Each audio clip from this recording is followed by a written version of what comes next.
ಈ ಹುಡುಗಿಯರು ಎಲ್ಲ ಹೋದ್ರಲ್ಲ, 2 ಜನ ಹುಡುಗಿಯರು 2 ಜನ ಹುಡುಗರು ಈಜೊಡಿಯಕ್ಕೆ ಅಂತ ಹೋಗಿದ್ದಾನೆ. ಈ ಚಕ್ರದಂಗೆ ನೀರು ಸುತ್ತಾ ಇತ್ತಲ್ಲ, ಡಿಬಿ ಡಿಬಿ ಡಿಬಿ ಡಿಬಿ ಅಂತ ನೀರು ನೆಗಿತಾ ಇದೆ. ಸೂರ್ಯನ ಒಂದಿಷ್ಟಾಗಲೇ ಬೆಳಕು ಬೀಳ್ತಾ ಇಲ್ಲ ಆ ಜಾಗಕ್ಕೆ. ಮರಗಳೆಲ್ಲ ಹೀಗೆ ಬಾಗಿದಾವೆ. ಆದ್ರೂ ನಾವು ಅಲ್ಲಿ ಆ ಬಂಡೆನ ಕೆಳಗೆ ನಗ್ದಾಗ ಅಲ್ಲೂ 15-20 ಅಡಿ ಆಳ ಇತ್ತು. ಬಾಡಿ ತಂದು ಕೂಡ ಅವ್ರ ಕೈಯಿಂದ ಕಿತ್ಕೊಂಡು ತಗೊಂಡು, ಆಮೇಲೆ ಅವ್ರನ್ನು ಎಲ್ಲ ಹಿಡಿದು ಎಳ್ಕೊಂಡು ಮೂಗಲ್ ರಕ್ತ ಬರಕ್ ಶುರು ಅವರಿಗೆ. ಮೂಗಲ್ ಜಳ ಜಳ ಜಳ ಅಂತ. ಆಮೇಲೆ ಆ ಮುದುಕ ಒಬ್ಬ ಇದ್ನಲ್ಲ ಗೈಡು, ಕರ್ಕೊ ಹೋಗೋದು, ದುಡ್ಡು ತಗೊಳೋದು, ಆ ಮಧ್ಯ ಕಾಡಿಗೆ ಕರ್ಕೊ ಹೋಗೋದು.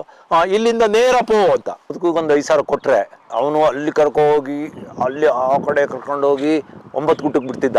ಈ ಕಡೆ ಕರ್ಕೊ ಹೋಗಿ ನೇರ ಪೋ ಅಂತೇಳಿ ದುಡ್ಡು ಜೋಬಲ್ಲಿ ಇಟ್ಕೊಂಡು ಸೀದಾ ಬರ್ತಿದ್ದ. ನಾವೇ ಮಲಗ್ತೀವಿ ಅಂತೇಳಿ ಅವ್ರ ಮೂಳೆ ತಲೆ ಬುಡೆ ಬಿದ್ದಿತ್ತಲ್ಲ, ಅಲ್ಲಿಂದ 20 ಅಡಿ ದೂರಕ್ಕೆ ಹಾಸಿಗೆ ಒಂದು ಗುತ್ತದರ ತಂದು ಹೋಗಿರ್ತೀವಿ ಮಲಗಕ್ಕೆ.